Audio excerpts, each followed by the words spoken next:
Welcome into the Monday, October 6th edition of Blue Sky Live. I'm Neal McCready, flying solo today. Chase out of town. I was out of town most of last week. Chase out of town the first half or so of this week. So it's just me. If you were debating whether to do that plan that you had for Monday morning or to watch this show and you choose to abandon the show now, it's a smart decision. Good on you. You should do that. If you had high hopes for today's show, you should prepare to be disappointed. This will probably be a really sucky show, but I'm going to do the best I can. I was out of town last week, got back in last night around 6:30. Didn't see much football. I see Soda Spins already and saying I'm going to say something about Ty Simpson. I saw so little football that I couldn't tell you anything positive or negative about Ty Simpson, Soda. So I hate to disappoint. But we're back. I'm back, at least. Chase will be back. Ole Miss back this week. The Rebels, after an open date, still ranked fourth in the country in both major national polls. Ole Miss returns to action on Saturday. It's the first of 6 games in 6 weeks. It's Washington State this week. We'll look at some betting lines in a little bit as well. Ole Miss, a 30-something point favorite over Washington State. That game's at 11:45. Central Time on SEC Network. My buddy Taylor Zarzer and his crew are on the call, so I'm excited to see Taylor at some point this weekend. But the action for Ole Miss kind of gets rolling next week at Georgia, 12 days away. Huge game for Ole Miss. At Oklahoma, 19 days away. Another huge game for Ole Miss. And then after that, the Rebels return home to Mississippi for the entire month of November. You guys probably know the schedule by now. South Carolina at home, the Citadel at home, Florida, who knocked off Texas on Saturday in Gainesville. They'll come to Oxford. And then after an open date on Black Friday, the day after Thanksgiving, Ole Miss will travel to Starkville to face Mississippi State in the annual Egg Bowl game. We'll look at some playoff projections and all that in a moment. So everyone putting Ole Miss right in the same little spot pretty much in playoff projections, which don't mean a lot on October the 6th, but I have some thoughts. So we'll get to those in a minute. First, I'll tell you that we're brought to you each and every day by BlueSky. Stop at a BlueSky coming in this weekend for football. The Rebels in Washington State, you're coming in this weekend. Stop at a BlueSky in Mississippi. There's multiple locations, not just here in Oxford, although you can stop at the one in Oxford. It's our favorite one. The Oxford Exxon got us started a long time ago. Ben Craddock and the guys, David Craddock, kind enough to take a chance on this little show a long time ago. We appreciate them. So if you're stopping in at a BlueSky, don't forget you can always fill up at the pump. Always safe, always convenient.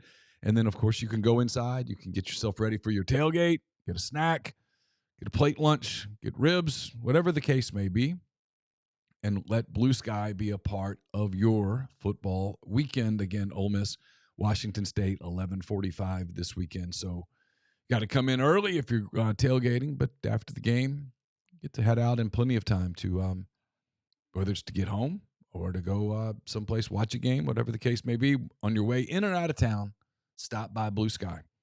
I'm in the Clark Ford Studios. See, I was trying to think about 3 things at once. I'm not good enough to do that. I'm in the Clark Ford Studios. 662-257-1900 is the number. Call it. Ask for my good friend Corey Clark. Clark Ford is in Amory, Mississippi, by the way. 662-257-1900. Ask for Corey. Tell him what Ford product you're interested in. He'll send you a quote within 15 minutes in business hours, right to the bottom line. No hassle, no haggle. You get your quote, and the rest is up to you. You can shop that quote around, or you can do what I've done, which is multiple times now, which is I hopped into a Clark Ford. Loved the product. More importantly, I really love the service. Anytime you have a car, there are going to be issues with your car. It's just inevitable. Doesn't matter what you buy.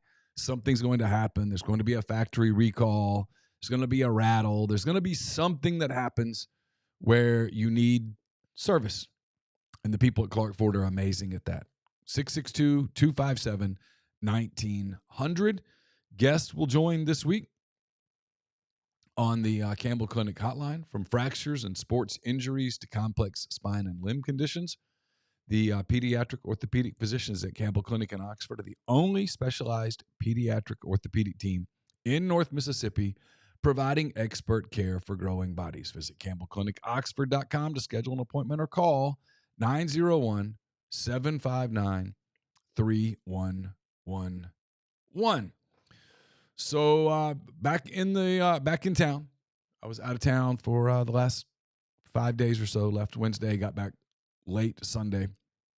Didn't see a lot of football. Ole Miss, of course, had the open date.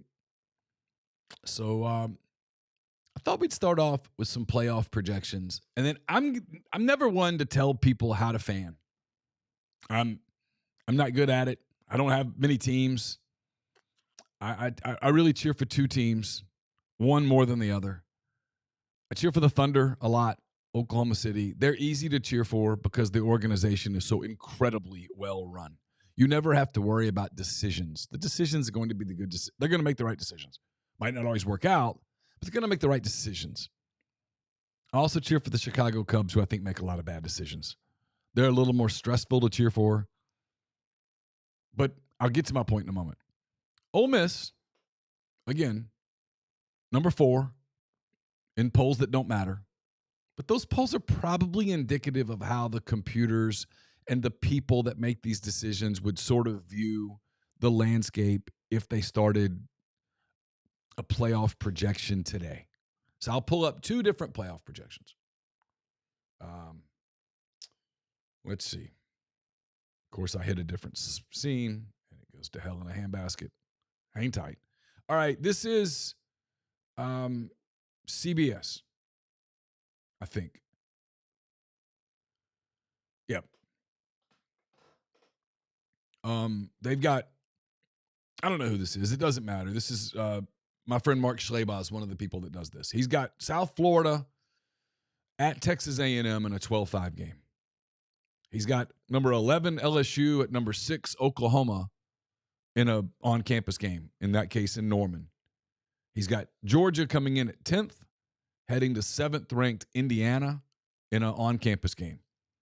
And then he's got Texas Tech as the 9, headed to Tuscaloosa to play Alabama as the 8 in a on-campus game. You can debate that all you want. I will say this. I tend to agree with Mark that the committee is going to go heavy SEC, because if you told me, I'm be careful how I do this because I don't have any proof of this. I've heard it enough to believe it. I have absolutely, if someone said prove it, I can't. I don't know if that makes sense. If someone came to me and said, what you just said is outlandish, prove it. I have no proof. If someone said, have you really heard that a lot? Yes. And that is that the SEC has let it be known subtly, but clearly, that if you play games with the format, the way that I think the league feels like games were played a year ago, that the league doesn't necessarily have to re-up this CFP agreement. That the SEC essentially can take its football and go home and make all the money it wants because people will show it. People will watch it. People will show it. I'm about to take this hat off. I keep hitting the stanchion right here. They're going to watch it. The SEC and the Big Ten have a power that nobody else has. And I think, frankly, the SEC has more power than the Big Ten. So Mark Schlabach here believes that this is going to be a heavy SEC tournament. I tend to agree. So he's got Georgia winning its on-campus game. We're not going to get into who wins or loses, or is it a right pick? Is it a wrong pick? Who cares? It doesn't matter. He's got the Georgia-Indiana winner going to the Cotton Bowl to play second-ranked Oregon. So he's obviously projecting, I guess he's projecting Oregon to, I don't know. I'm not getting into all that. That's why I screw myself up. I think he's got Oregon going undefeated, losing to Ohio State in the Big Ten championship game. Again, the prediction part of this doesn't matter. I'm going to get to my point in a minute. He's got Oklahoma winning its on-campus game and going to the Orange Bowl to face Miami. Everyone's picking Miami to win the ACC outright. They certainly look like the class of that league. So he's got Oklahoma playing Miami. He's got Ohio State as the number 1. Ohio State winning the Big Ten in this scenario. facing, in Mark's case, an Alabama team who would have beaten Texas Tech in a hypothetical game in Tuscaloosa. And then in the Sugar Bowl, he's got Ole Miss. He's got Ole Miss winning the SEC championship. The whole Ole Miss gets no respect thing is, boy, it's really, really hard to keep that one up these few days. Tons of respect. He's got Ole Miss winning the SEC, being the 4 overall. He's got Ole Miss playing Texas A&M. He has Texas A&M winning its 5-12 game. I think he had him beating Memphis. So he's got Ole Miss as the 4 in the Sugar Bowl, January the 1st, against Texas A&M. I think that's pretty realistic. Brett McMurphy has a to prove that I'll even use the competition. He's with On 3. Brett has slightly different projections, but he has Ole Miss in the same area. He's got in the first round Memphis coming to Oxford in a 12-5 game. So he's got Ole Miss as the 5th seed overall. Obviously, he's projecting someone else to win. He's got, I think, Texas A&M winning the SEC, which is not outlandish at this point. He's got Memphis playing Ole Miss in a 12-5 in Oxford. He's got Georgia going to Texas Tech in a 9-8. He's got Indiana going to Oklahoma in an 11-6. He's got Georgia Tech at 7th seeded Alabama in his projection. In the quarterfinals, he also has Oregon in the Cotton Bowl as the 3 seed. He's got Ohio State in the Rose Bowl as the 2 seed. So it'd be Oregon versus, he's got Oklahoma beating Indiana. So Oregon versus Oklahoma in the Cotton Bowl. That's New Year's Eve this year. He's got Ohio State playing Alabama. He's got Alabama beating Georgia Tech in a 7-10 game in Tuscaloosa. So he's got Alabama, Ohio State in the Rose Bowl. I would think the people in Pasadena would be thrilled with that. In the Sugar Bowl, he's got Ole Miss beating Memphis and going to New Orleans to play Texas A&M. So both Mark Schlabach and Brett McMurphy, 2 people who very connected in college football circles, essentially have the same Sugar Bowl. They just have different teams wearing the home jersey. They've got Texas A&M, Ole Miss, and the Sugar Bowl, which the Sugar Bowl would sign up for like right this very moment. And then he's got Miami as the number 1 overall seed playing a Texas Tech team who he has knocking off Georgia in Lubbock. Lubbock would be crazy with Georgia in town. So he's got Miami and Texas Tech in the Orange Bowl. I'm not going to get into who he's got winning and losing because it doesn't really matter. It's not really my point. My point is this. Ole Miss is going to beat Washington State on Saturday to get to 6-0. These next 5 weeks, certainly 4 of those weeks, are all fascinating games. At Georgia, I think so. I think for Ole Miss, Georgia's a winnable game. I think it's a losable game. At Oklahoma plays Texas this weekend in Dallas, presumably without John Mateer. In a world where Oklahoma beat Texas, which, by the way, if you're an Ole Miss fan, you should be cheering for Oklahoma Saturday. You want Oklahoma to beat Texas. 2 reasons. The obvious. 1, if you beat Oklahoma, you want them to be ranked as highly as possible. And number 2, if you lose to Oklahoma, you want them to be ranked as highly as possible. It's a road game. It's a free shot. But if Oklahoma can survive without John Mateer, they're going to give him as long as possible to let that hand get completely healthy. Just something to watch. But then after that, it's South Carolina. South Carolina goes to LSU this weekend. We'll talk about betting lines in a minute. That's going to be a really interesting game. I think, got a weird feeling about that game, which doesn't mean anything. And then the Citadel's a dub for Ole Miss. And then Florida, a team that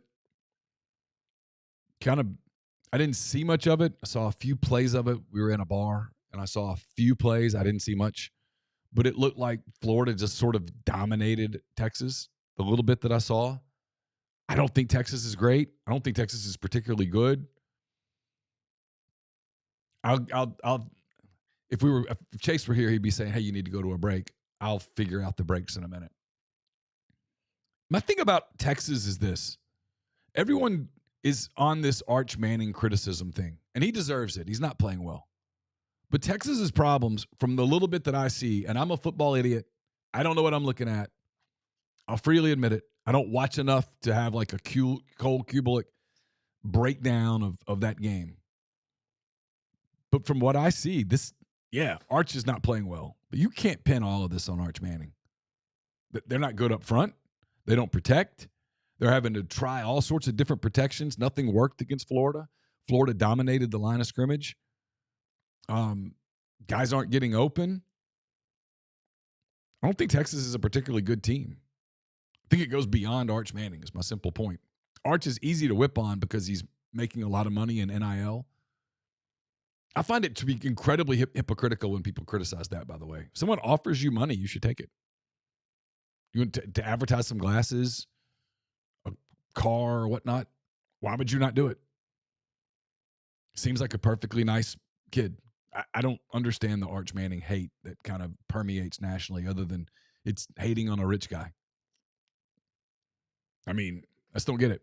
But doesn't matter. I think there's more to their problems than Arch. So Florida's interesting. That game in the middle of November. Everybody remembers what happened the last time Ole Miss played Florida, which means absolutely nothing. But that Florida defense is real. They're really talented. They've played well consistently in games against good teams. They're interesting to watch. And then after that, it's Mississippi State, who probably doesn't have enough to win more than a game or so in the SEC. Playing hard, playing a lot better, but they probably just don't have enough. But here's the thing. So there's two ways to look at it. I'll get to that in a second. I'll tease my two ways to look at it, and I'll tell you that we're brought to you by Comer Heating and Air, Southern Air Conditioning and Heating. Different names, same great people, products, and services. If you live in Oxford, Batesville, Tupelo, or the surrounding area, call our friends at Comer, 662-801-1777. If you live in Hernando, South Haven, Memphis, Olive Branch, those areas, call Southern, 662-429-4429. Oxford locals, Ole Miss families. If you need dry cleaning or laundry done right, Lapel's Dry Cleaning has you covered. Proudly serving the Oxford community since 2016, Lapel's takes care of everything from suits and formal dresses to comforters and everyday laundry. Even better, they offer free pickup and delivery to make life easier. Just call 638-3149 to be added to their pickup and delivery route, or visit them at 3010 Old Taylor Road, right across from the Mark Condominiums. Mention Rebels 24/7 or MPW Digital for 50% off your first order. Trust Lapels to keep you looking your best. We're also brought to you by ENT Physicians of North Mississippi as the largest private ENT practice in the state. Their goal is simple: provide fast, expert, and comprehensive care for patients of all ages with ENT, allergy, sinus, dizziness, balance, and voice-related needs, with same-day or next-day appointments with ENT urgent care for that annoying cough or sore throat, in-office CT scans and same-day allergy testing, and access to their comprehensive audiology team offering a full range of services from hearing aids and custom hearing protection to potential surgical options. ENT Physicians of North Mississippi are committed to removing barriers to care. They now have new locations in New Albany and Starkville, in addition to Tupelo, Corinth, and more. Get more details at entnorthmississippi.com or call them at 662-844-6513. My 10 weekend thoughts are up on rebels247.com. They're brought to you by Andrew Sego, Sego Wealth Management. Are you retiring soon? How long should you wait to take Social Security? What accounts should you pull from first? Are you already retired? Should you consider Roth conversions? These are just some of the questions that can only be answered with a personalized retirement income plan. Andrew Sego, Sego Wealth Management, specializes in helping folks just like you come up with their retirement game plan. Whether you meet at his office in Collierville or prefer Zoom from anywhere, schedule a free appointment and see what he can do for you. It's rebelsretire.com. And we're brought to you by Arnett's Fine Jewelry. It's a fourth-generation jeweler located in the old Lammon's Jewelry Building on North Lamar Avenue in Oxford. Arnett's offers expert jewelry repair, diamond engagement rings, Wedding bands, stackable diamonds, genuine stone bands, pearls, color stones, diamond jewelry, much, much more. Basically, any jewelry need you've got, they can fill it. And don't forget, we're getting closer to the holidays. Arnett's wants to be your jeweler. All right, so my two thoughts. If I'm an Ole Miss fan today, I'm kind of looking at this season the way that I looked at the Cubs 2015 season, the way that I looked at the Thunder's season before last. This is kind of free shot territory, my opinion. Look, if you're if I'm the guy that picks the Cubs to win the World Series every year and then they win the World Series one year, I don't get credit for that pick. I'm just being a fan. I don't really know anyone who's remotely objective who consistently picked this Ole Miss team to be a playoff team.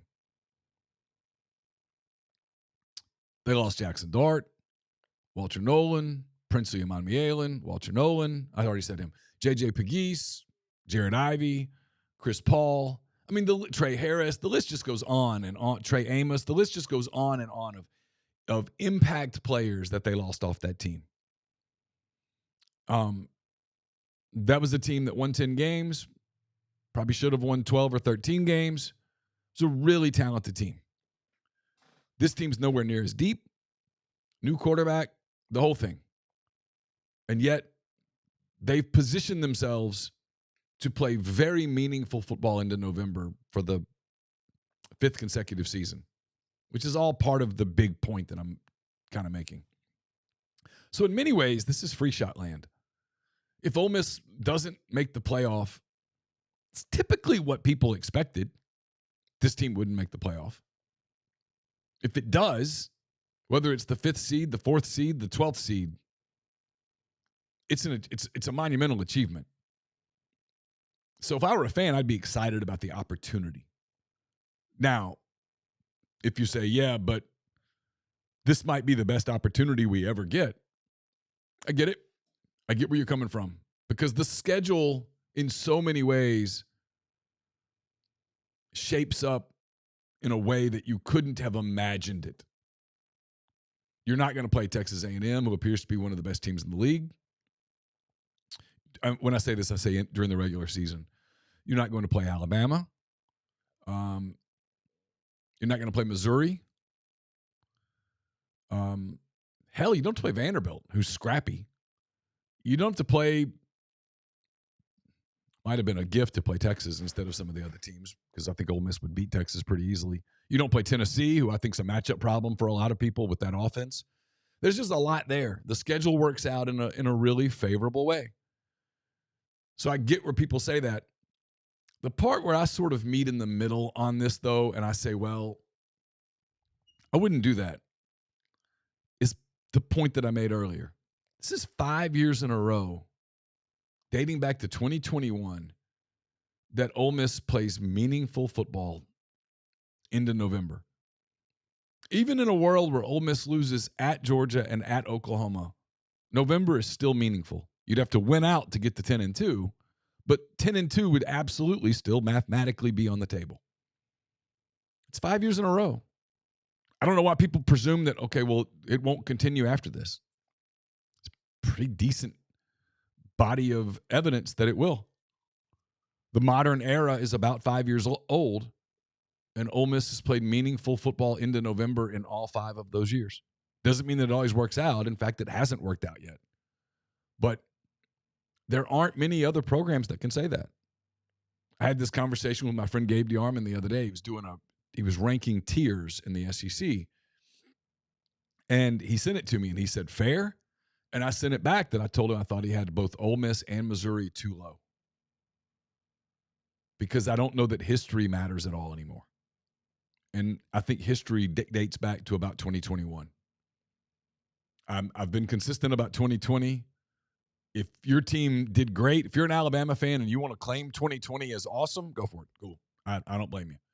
If you are an LSU fan and you want to say 2020 doesn't count, I'm cool with that too. Whatever. It doesn't matter. It was a stupid season, dumb rules. Just the whole thing was dumb. Throw it out. Forget it. Or if you want to count it because your team did great, if you're a Dodgers fan and you want to say, hey, we won the championship, awesome. Good for you. Cool. If you want to say that was a complete aberration, I'm cool with that also. So starting in 2021 with this new set of rules, that is history. Everything before that was a completely different game. Doesn't matter. I'm not minimizing anybody that had a run in the 1980s or 90s or the 2000s or the 2010s. I'm just saying that it's not pertinent to what happens now at all. Zero.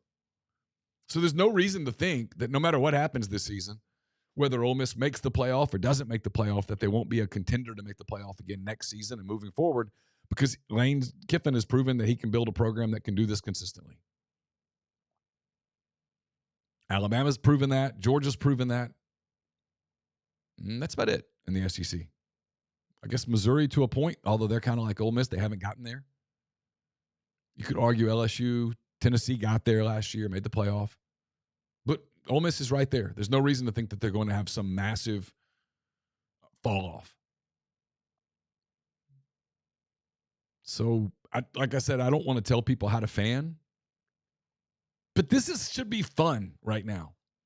Your team's absolutely in it. It's going to be 6-0 after Saturday.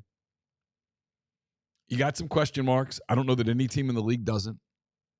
In fact, the only teams nationally that look like they might not have any question marks, and I haven't watched these teams enough to defend this take at all.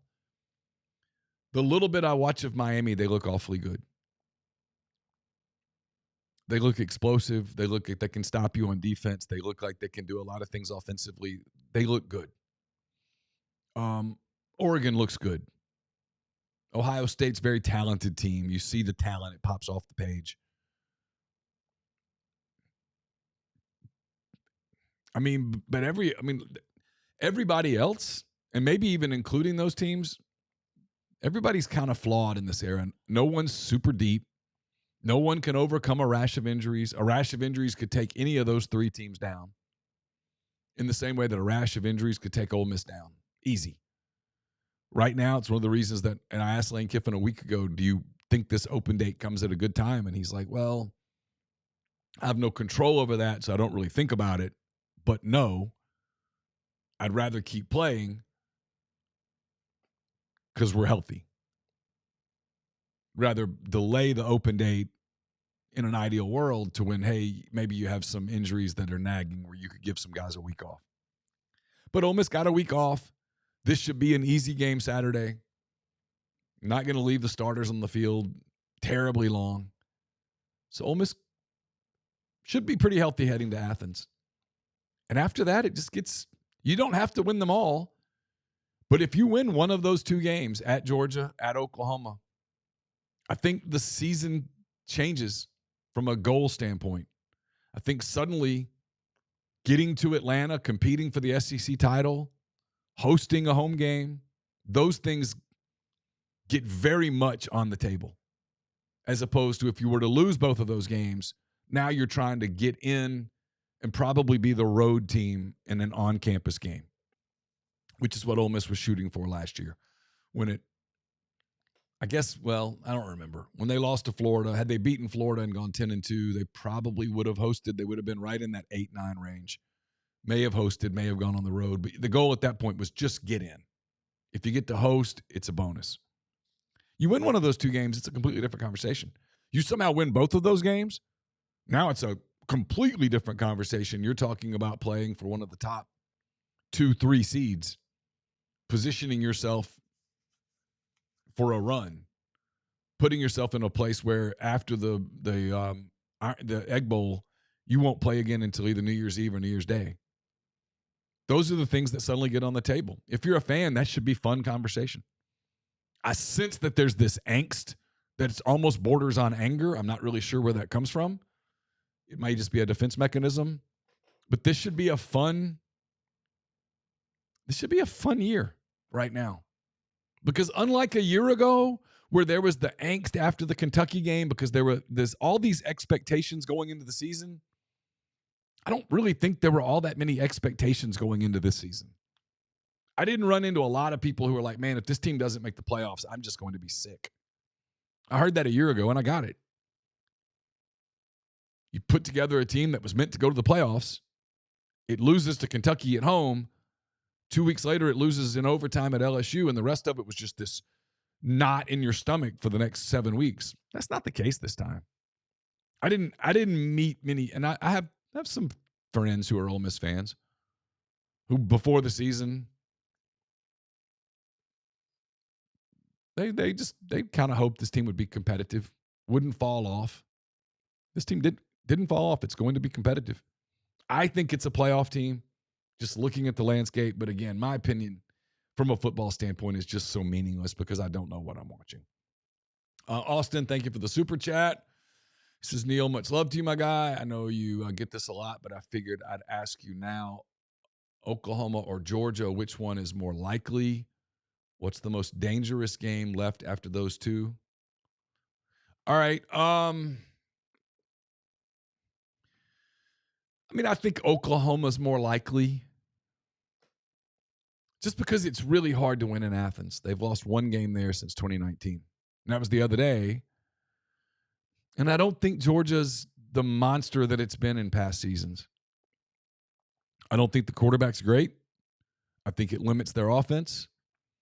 I think it's probably going to be a close game.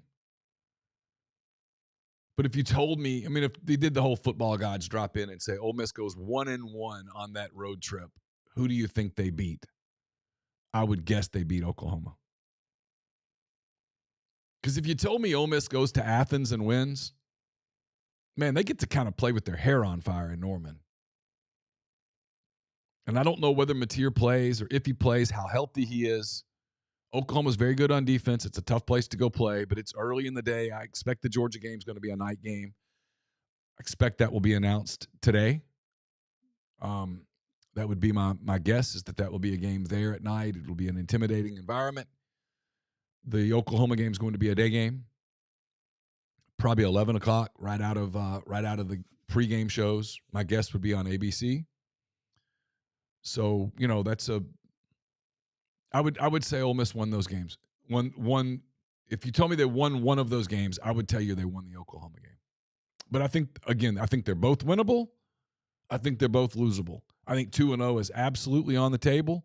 I think 0-2 is absolutely on the table. And obviously 1-1 is clearly on the table.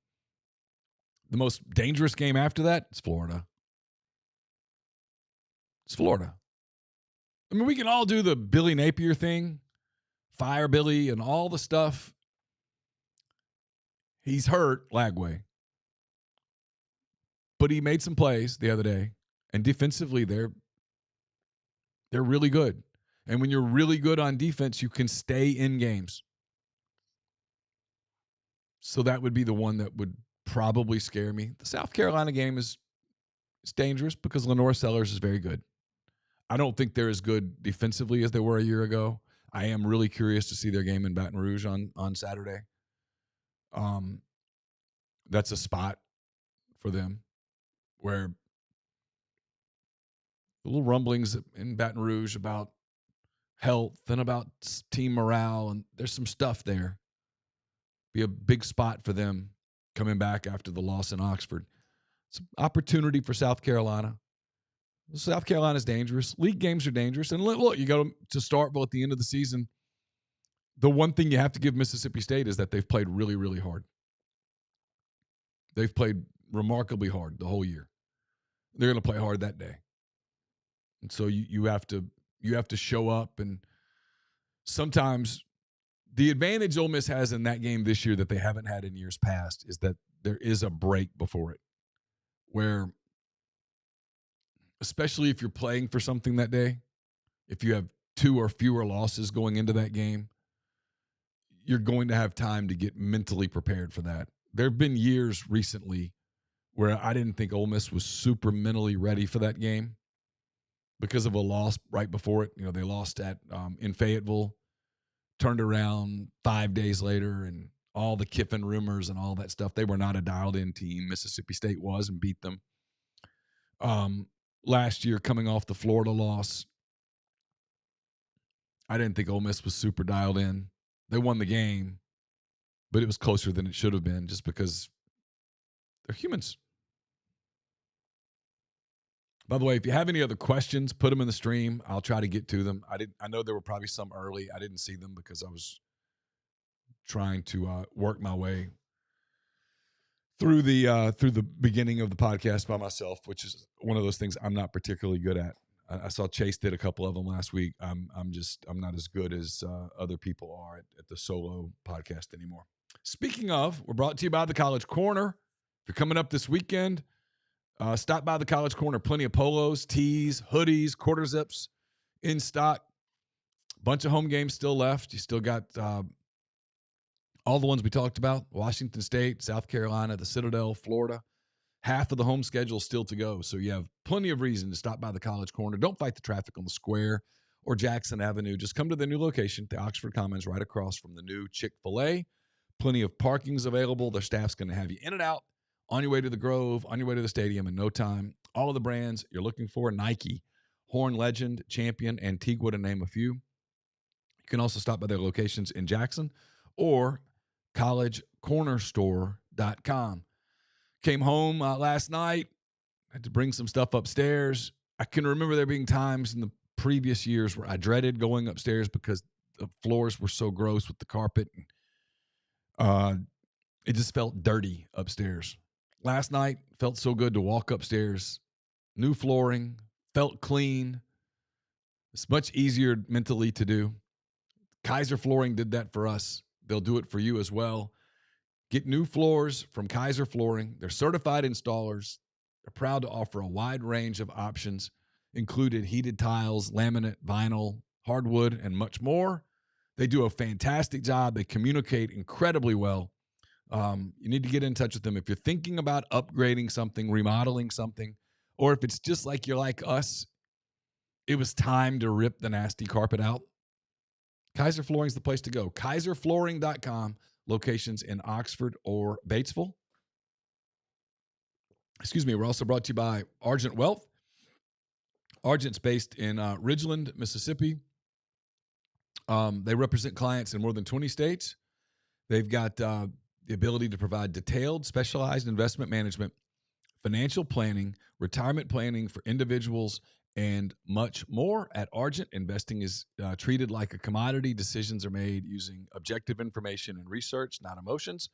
So regardless of your level of wealth, Argent will sit down with you, listen to your goals, study your expenses, put forth a comprehensive, detailed financial and retirement plan built just for you. It's myargentwealth.com. We're also brought to you by John Edwards, Regency Travel Incorporated in Memphis.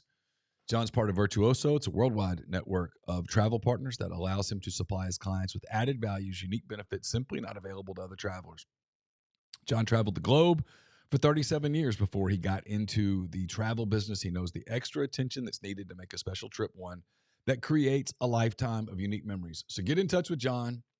Give him some budget. Give him a budget. Give him some parameters. Let him give you options that you probably won't find on your own. 901-494-3387 or Jay Edwards at regencytravel.net. Get the beautiful, healthy smile you deserve at Corinth Dental. Dr. Bubba McQueen, Dr. Jenny Beth Hendrick are devoted to restoring and enhancing the natural beauty of your smile using conservative, state-of-the-art procedures that result in a beautiful, long-lasting smile. From routine checkups to advanced treatment, including implants and Invisalign, Corinth Dental is here to help you achieve your smile goals. Schedule your appointment today. Take the first step toward a better version of yourself. It's corinthdental.com. All right, let's see. I wanted to pull up betting lines. I know some people have asked me, Mark asked me to talk about my trip. I'll talk about my trip in a moment. It was a lot of fun. I'll tell you the whole story of sort of how it happened and all that. But I want to get to the some betting lines for this weekend. Interesting games back on the slate. The was a Wednesday game this week. Missouri State at Middle Tennessee. Liberty is at UTEP. Got some Thursday games. Louisiana Tech is at Kennesaw State. Tech's a 6-point favorite on the road at Kennesaw. East Carolina is at Tulane. Tulane, a 7-point home favorite. I'm looking for games that are interesting. Southern Miss is at Georgia Southern. This is again on Thursday. You got Friday games. South Florida's at North Texas. Fresno State at Colorado State. Saturday, right off the top, 11 a.m. games. Some really good ones. Ohio State heads to Illinois. Big spot for Illinois. Obviously, they lost against Indiana. Probably need to have this one if they want to have any CFP hopes. They're a 16.5-point underdog against the Buckeyes in Champaign. Again, that's an 11 a.m. game. Another 11 a.m. game I'm interested in. I will be saying a prayer to the Wi-Fi gods in Vaught-Hemingway Stadium because I'd love to have this one on my screen. It's Alabama at Missouri.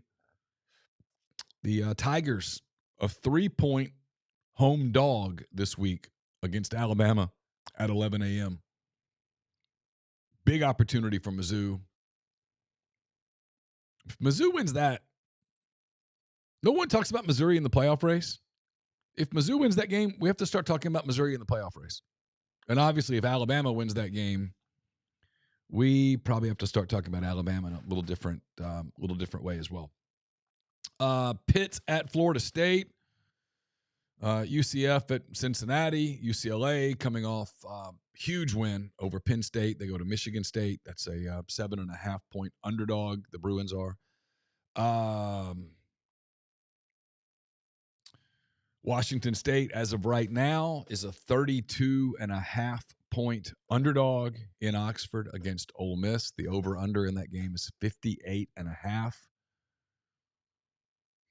I'll just say Lane Kiffin typically covers these games. I mean, he does. People do the whole, well, they're incentivized to get out of there, and they probably are. And there's the quarterback thing.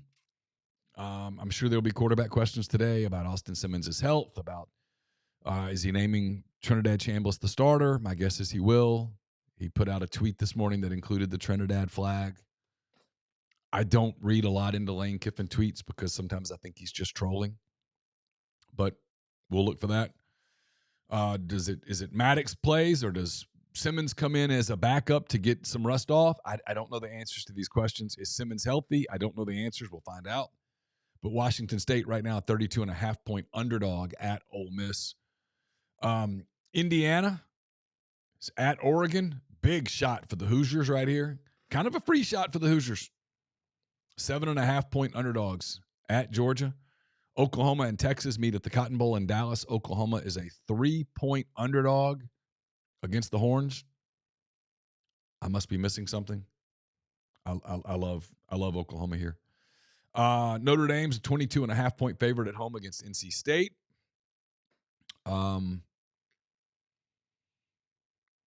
Just looking for games of interest here on the board. Navy is at Temple. I flew over Annapolis yesterday. That was really cool. Got to see the Navy football stadium from the air. Arkansas is at Tennessee, the first game of the interim coach Bobby Petrino era there in Fayetteville. This game's in Knoxville. Arkansas is a 13.5-point underdog against Tennessee. Tennessee lost in Fayetteville last year. Might have been one they've circled a little bit. Interesting spot here, 6 o'clock game. Florida at Texas A&M. The Gators, a 7.5-point road dog, have a chance to impact the league race dramatically here in College Station. Texas A&M playing really well so far this season.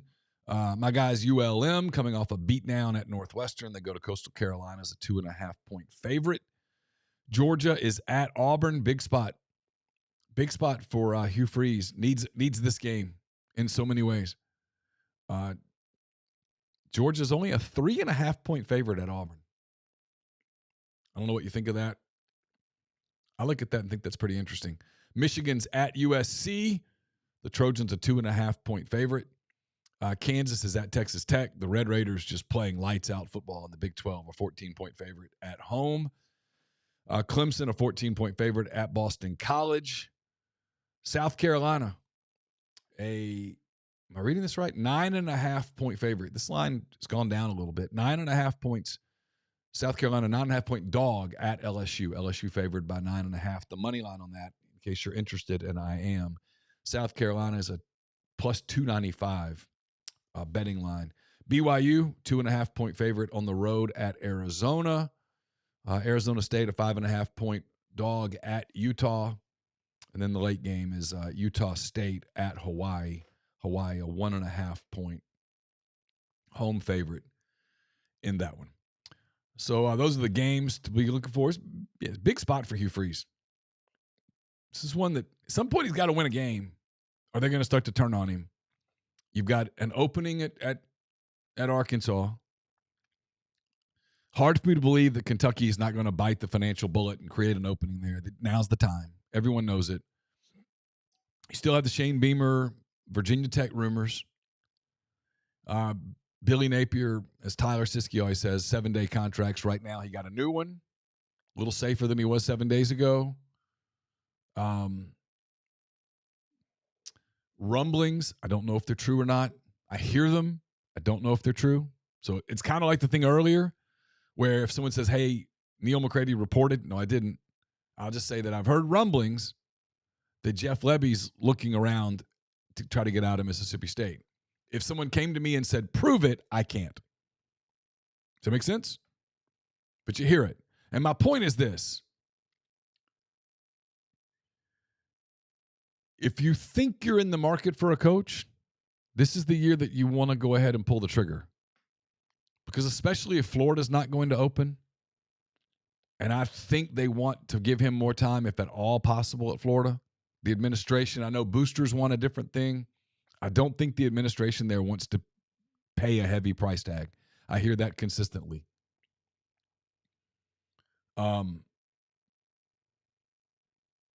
Just an interesting time. And the Arkansas thing with Tennessee this weekend will be fascinating. Do the kids play hard for him? Because he supposedly looked him in the eye and said, look, this is film. Whether it's film to stay here or film because you've already made the decision to get out of here and you want to go someplace else, this is film. And he's not wrong. I mean, people will watch. How hard will you play for an interim coach? How hard will you play for a dead team, a team that quit 2 weeks ago against Notre Dame? I think Tennessee wins and covers. But this will be an interesting spot. What does the Arkansas offense look like? What does the Arkansas defense look like? Is there any chance at all that they have new life? Or is this just a disaster with Bobby Petrino? They will have it'll be a different pregame for them, for sure, going from Sam Pittman to Bobby Petrino. We'll see whether that makes a difference or not.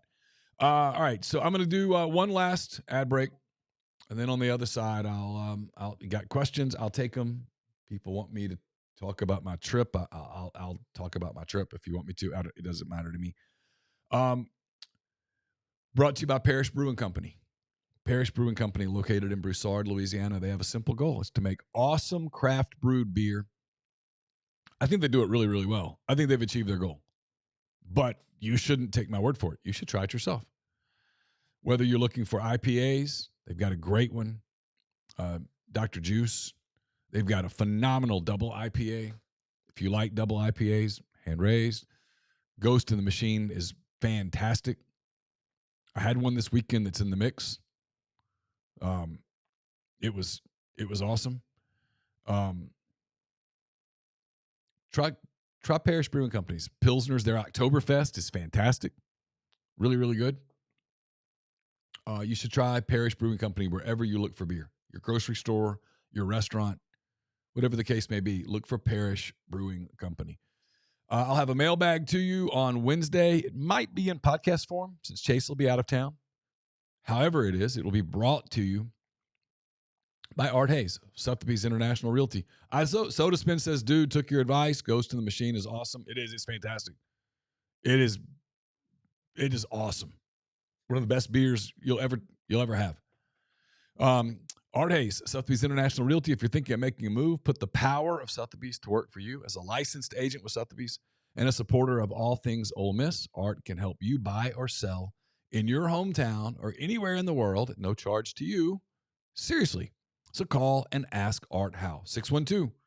612-805-5929 or email Art, arthur.hayes@lakesmn.com. You got your hats. Been telling you about Hovey Dry Goods hats. Pull these up. Got a few of these for the Ole Miss fan in your life or for yourself. You got the games coming up. You got the Script M that Chase always talks about. We got lots of these, by the way. It's HoveyDryGoods.com, HOVI, drygoods.com. It's going to get cold soon. Corduroy would feel awfully good. If you're like me and you're a little follically challenged, corduroy's a little warmer on a cold night. You appreciate that? I'm not a hunter, but if I were, this would be a good one. The camouflage with the Ole Miss on the helmet. HoveyDryGoods.com, HOVIDRYGOODS.com. All right, Major League Baseball. I don't know if anybody's into that. Playoff series are going on. Game 2 of let's see who's on the docket today. Yankees got beat again yesterday. They're within a game of within a game of being eliminated. I got to get to a main page. Every time I go to ESPN.com, it tries to take me to a football schedule because that's where I go to get the schedules for the week and stuff like that. Let's see, baseball schedule for the day. Yesterday, the Blue Jays beat the Yankees 13-7. Toronto now a game away from the American League Championship Series. They lead that 2-0. That series goes back to the Bronx. Detroit lost at Seattle 3-2, but they got game 1, so they'll go home back to Detroit for game 3 of that series. The Dodgers and the Phillies meet tonight at 5:08. Is that right? Yeah, 5:08. My computer had been on Eastern time, so now it's trying to figure out where it is. I think the Dodgers are trailing in that series. Is that right? Philly won game 1? I don't know. I've been really out of touch over the weekend. And then the Cubs and the Brewers play game 2 at whatever they call that park now in Milwaukee. It used to be Miller Park. To me, it will always be Miller Park. Milwaukee's a minus 135. It's Shota Imanaga going for the Cubs. Aaron Ashby will be the opener for Milwaukee. Milwaukee won game 1. On Saturday, pretty easily there in Milwaukee, the Brewers appear to be – I'm sorry, the Dodgers lead the series. There it is. Dodgers lead the series over the Phillies 1-0.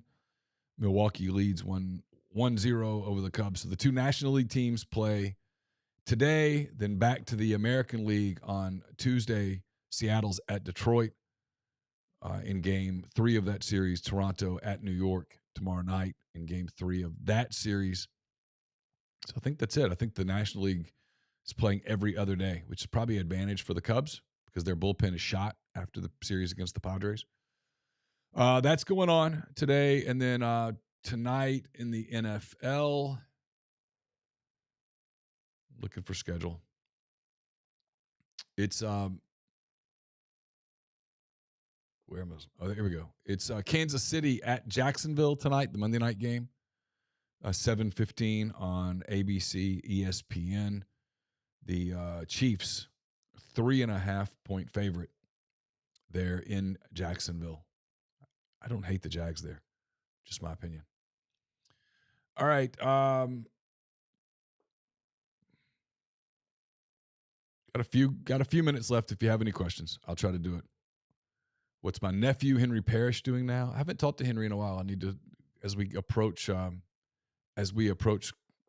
Christmas time, I need to reach out to him, find out what he wants for Christmas. He and I are very close. Hopefully he's healed from that. That was a pretty rough injury that he had last year in Fayetteville. Not only for the team, but for him personally.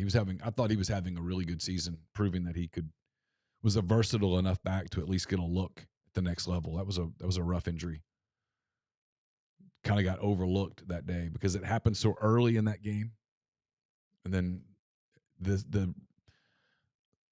all the touchdowns from Jordan Watkins, Jackson Dart became the story. The story immediately shifted to the Georgia game the next week. That didn't get probably the attention that it deserved. Um, Neal, is the advertisement on McCready and Siskey for Bet Online the same online sports book that you guys quit live on the show last year? No, what happened a year ago was the arrangement that we had just wasn't a good one for us. It didn't make sense. We only made money if our listeners and viewers lost money betting. It made no sense. And so I just kind of put my foot down on it. Like, this is dumb. We should do this in a traditional advertising format. And a year later, our audience is much bigger. It's much more diverse. That show is not an Ole Miss show, and the numbers prove it. It gets a much wider demographic, so it was more attractive to them. And they had seen that advertising on that show worked, and they wanted to advertise again. This time we had some more leverage, for lack of a better word. And so we did it. Regular size Ben wants me to break down Taylor Swift's new album. It's going to take me a minute to get ready for that. Taylor, I'm not prepared. I'm not prepared to do that. I can't tell you about AJ's announcement, Austin. I don't know that there is an announcement. I just know some things are happening behind the scenes. I don't know if he's leaving the show. Not to my knowledge. I don't necessarily know what his plans would be for the show, depending on some other decisions that he has to make. That's really all I'm comfortable saying. Brent says, should it only be SEC games in the month of October? Yes. Yes. Yes, we shouldn't have these silly non-con games. They're terrible. There should either be SEC or there should be some sort of SEC Big Ten crossover in October, my opinion. As I lay dying says, will Tyler talk about leaving the board? No, there's no reason to talk about it.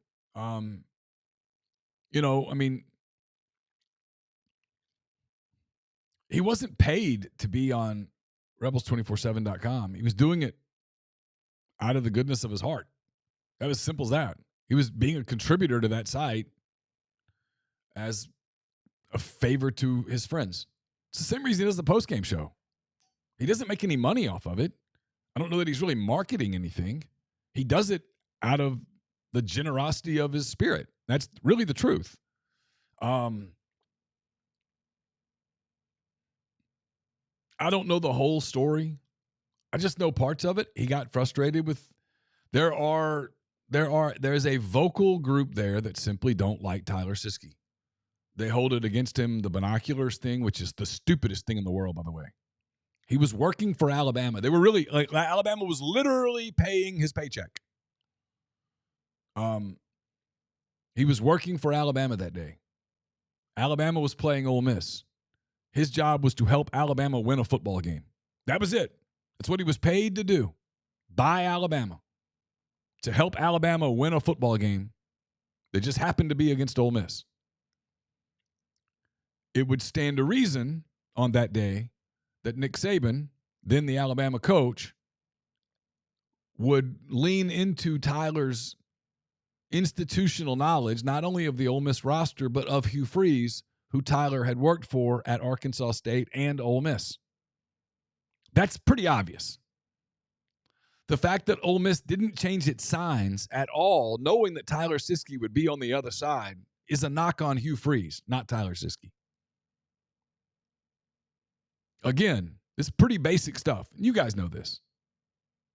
But there's a handful of, I guess, 95-year-old people that can't figure this out. Alabama wrote his paycheck. His direct deposit came from the University of Alabama. Alabama was playing Ole Miss. His job that day was to beat Ole Miss. His job the next week was to beat whoever Alabama played next. That was his job. He worked for Alabama.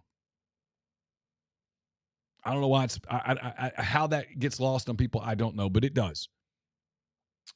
And then someone asked his opinion on the Austin Simmons Trinidad Chambliss thing, and he gave it. Look, you can disagree with it. I disagree with it. AJ McCarron disagrees with it. You're free to disagree with it. Now, do I understand the logic behind his opinion? I do. Totally get it. In my world, the way that I think, he's entitled to his opinion. Like, it's interesting. I disagree, but I don't pretend that I'm just like all knowing. But what's happened on message boards in general is someone says, "What do you think?" That person says what he thinks, and then the next person comes back and goes, "You're insane." I mean, no, he's not. He has an opinion. You asked for an opinion. He gave you an opinion. You can disagree with the opinion, but I don't know why we can't disagree respectfully. I don't know why everything has to be a fight to the bitter end. And he doesn't have time for it. He said, "I don't want to do it." I said, "Don't.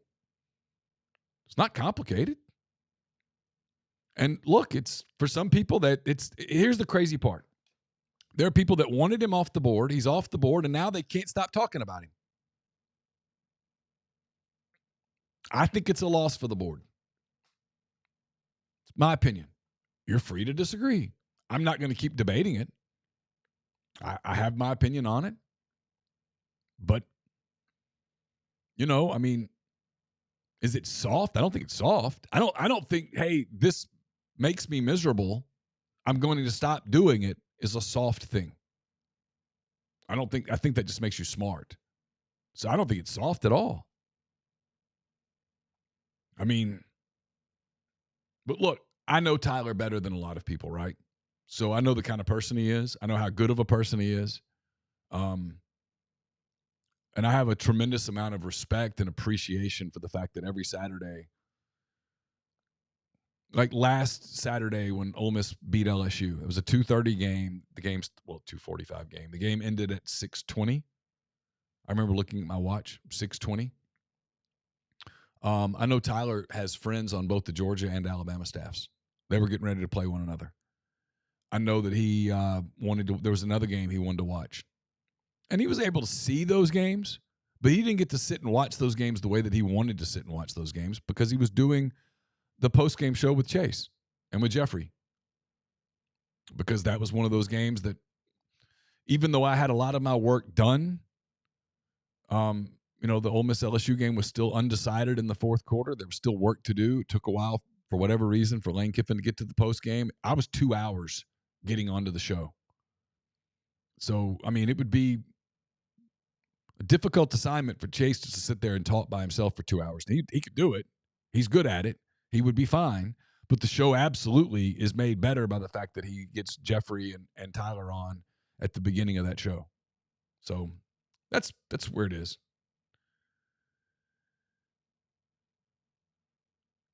I don't know what that means, Golf Reb. I don't know what I'm straw manning. I'll be honest. I don't know what that means. Austin, thank you for the super chat. He says, "I'm so tired of the Siski story. It happened 12 years ago. Let's move on, please. It was stupid to get mad at then. It's even more stupid now." I agree with that completely. Yeah, I mean, this is not a thing I'm going to get worked up about. He's not there anymore. It's what some people wanted. You got your wish. I don't know why you got to dance on it. My guess is because you really didn't want him to leave. You just wanted him to argue with you incessantly, which is this thing that has happened with football where instead of it being fun, it's got to be this prove your manhood sort of thing. I know more football than you. I watch more football than you. I don't fall into that because I don't watch. I cover a team. Like my day on Saturday is pretty simple. I will get to the stadium at about 10 o'clock. I'll work on some pregame stuff. I will cover a game. This one's not normal because this is going to be a blowout. I already know my column will be forward thinking to Georgia. But like that next week, Ole Miss is going to play Georgia. Let's call it 6:30 Central, just for kicks and giggles. I don't know anything.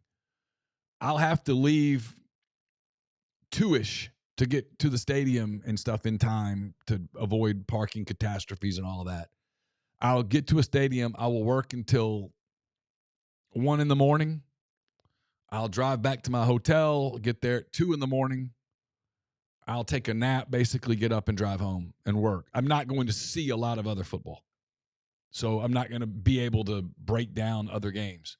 It's the great part about having people like Tyler as your resource is that he's not in coaching anymore, which frees him up to watch a lot of games.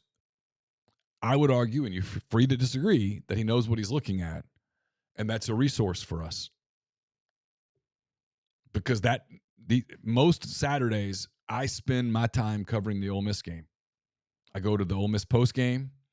I go back and write, and then I get on a post game show, and then I go home. And I typically come home and don't want to watch more football. Unlike a lot of people, I will admit that I get footballed out some Saturdays. If I know that I'm covering a night game, for example, I'm not going to watch it all day long because I won't be as sharp that night as I need to be to see things, to notice things, to write about things. There are other people that, man, they could watch it around the clock, and he's one of those people. I think it's a loss, but you're free to disagree. The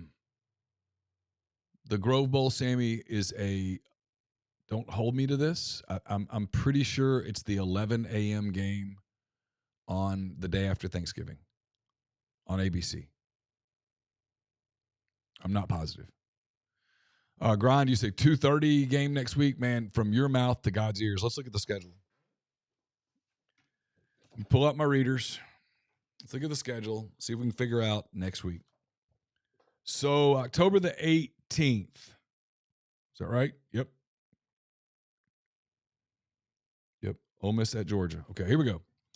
Alabama is at home against Tennessee. That would be tempting for ABC to put that one at night. Arkansas is at home against Texas A&M. Feels like an early game or a 3 o'clock middle of the day slotted game. Auburn is at home against Missouri. That game could get interesting, but only if Auburn were to win this weekend coming up, Grind. If Auburn loses, they're just not that interesting at this point. Florida's at home against Mississippi State. It's pretty similar to that Arkansas A&M game where you could sort of slot that anywhere. Kentucky is at home against Texas. That feels like your 3 o'clock game. This game's intriguing, especially if LSU wins this weekend. LSU at Vanderbilt. Vanderbilt, still very interesting. Ole Miss at Georgia, of course. Am I missing anything? South Carolina is at home against Oklahoma. So South Carolina could make that game interesting. This makes me I'm starting to think maybe this is a game that ABC uses that 6-day window. If I'm ABC, I sort of want to see some results. I'd love to know who wins the Auburn Georgia game. I'd love to know who wins the South Carolina LSU game. I'd love to know who wins the what was the other one? Texas A&M Florida. I'd want to make sure Texas A&M won. Drew says Texas Kentucky's already at night. LSU at Vandy's 11. Okay. See, I didn't know all these things. I don't have it in front of me. Oklahoma, South Carolina's at 11, according to Drew. Yes, Ben, I'm driving to Athens. I'm not staying in Athens. I'm staying about an hour out, but yes, I'm driving. I'm going to every game. Doors, too early NBA pick to win it all. He says he's got Dallas. I think the Thunder repeat. If you told me Oklahoma City didn't win, I'd probably put my money on Denver or Dallas. Dallas only wins if Kyrie comes back healthy for the end. In the East, I mean, New York has a chance. I still like Cleveland one more year. And I don't count Boston out, but they have to get Tatum back, and that feels like a lot. All right, let me pull up college football because I should have pulled up the schedule. I forget that they've already redone some of these. So that's the weekend of the 13th through the 19th.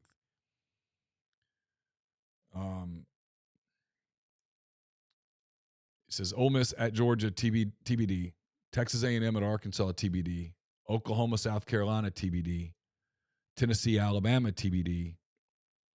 All right, this doesn't have any of that, so that it's ESPN. It's no help at all. Everything's TBD. We'll see. I mean, look, they're gonna have to start coming out with some of this tonight or today, typically, or they'll at least announce some of it today. Would I ever run for political office? No. Austin asked if I would run for some sort of political office. Went absolutely not.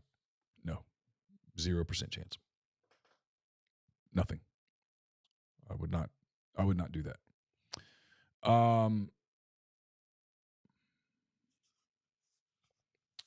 Tatum is saying he's trying to come back late this season. If I'm the Celtics, I don't do that. If I'm Boston and I have a player of his magnitude, I do the right thing and I protect him. I get him ready for next October.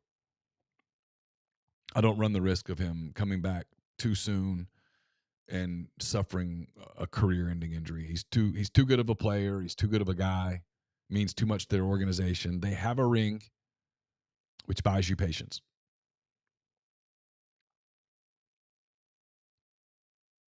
Yeah, Kyrie appears to be ahead of schedule. He does. Great player. I think Cooper Flagg's going to be a great player. But for Dallas to win a title, Anthony Davis has to stay healthy. Anthony Davis has not proven that he can stay healthy. It's kind of like New Orleans with Zion Williamson. They're going to be really good as long as Zion is healthy. Well, Zion can't stay healthy. Maybe this is the year that he does. I look at the Thunder and pick them because last year they won a title despite the fact that Chet Holmgren missed 50 games, A.J. Mitchell missed basically 40 games, and Nikola Topic missed an entire season. They're all healthy and back. Shai Gilgeous-Alexander's a year older. Jalen Williams is a year older. Their bench is completely intact from a year ago, and now they've won a title. Unlike a year ago where they were this young team that didn't have a lot of playoff experience. Now they're still a young team with a ton of playoff experience. But the West is going to be a lot of fun. I mean, I talked to a Grizzlies fan yesterday. I mean, like, if Ja can stay healthy, if Ja can stay out of trouble, yep, absolutely. If Ja can stay healthy and stay out of trouble, Memphis is good. If he can't, they're not. Not in the West, where everybody's good. Minnesota's good. Clippers should be good, depending on what happens with the Kawhi thing. The Lakers have Luka Doncic. Any team that has Luka Doncic is scary because he's a great player and he looks phenomenal. He looks like he's gotten himself in great shape after kind of playing last year a little overweight.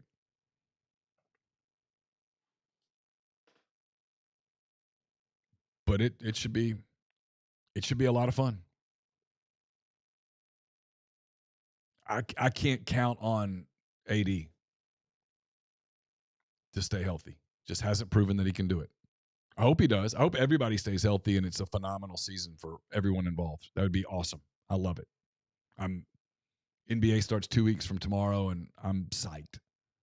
I'll try not to talk about it much or write about it much because there's a lot of NBA hate, but I get pretty psyched. Would Andy Kennedy have a chance at getting elected for senator in Mississippi?